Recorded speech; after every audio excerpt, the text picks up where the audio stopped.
भारत में अमीर और अमीर क्यों होते जा रहे हैं, वहीं गरीबों की जिंदगी में बड़ा बदलाव नहीं आ रहा है। आखिर इसके पीछे क्या वजह है? नमस्कार, मैं हूं आलोक और आप देख रहे हैं वी नेशन न्यूज। अब इस सवाल का जवाब मिल गया है।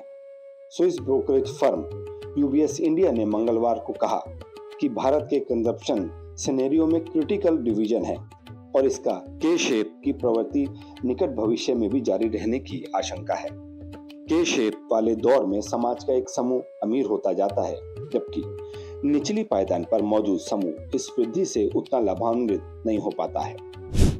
इसलिए देश के अमीर की संपत्ति बढ़ती जा रही है, वहीं कमजोर आय वर्ग को इसका फायदा नहीं मिल रहा है। यूबीएस इंडिया की अर्थशास्त्री तन्वी गुप्ता जैन ने एक रिपोर्ट में कहा कि भारत की उपभोग कहानी एक महत्वपूर्ण विभाजन को दर्शाती है, जो एक जुझारू अर्थव्यवस्था से संचालित है, लेकिन खर्च करने के तौर तरीकों में काफी विरोधाभास है। उन्होंने कहा, समृद्ध और व्यापक आधार वाली घरेलू मांग के बीच फासला बना हुआ है। इसे आय असमानता, उपभोक्ता ऋण तक पहुंच में वृद्धि और घरेलू बचत में गिरावट जैसे कारकों से प्रोत्साहन मिल रहा है। ब्रोकरेज फर्म का अनुमान है कि वित्त वर्ष 2024-25 में परिवारों की खपत वृद्धि 4-5% दर के साथ धीमी बनी रहेगी। ये पिछले वर्षों में नजर आए रुझान से कम है। कोविड-19 महामारी के बाद देश में असमानता की खाई बढ़ने को लेकर विशेषज्ञ के आकार वाले सुधार पर चिंता जताते हैं। हालांकि कुछ अर्थशास्त्री इसे सहमत नहीं है और उन्होंने असमानताएं कम करने के लिए महामारी को समतलकारी भी कहा है।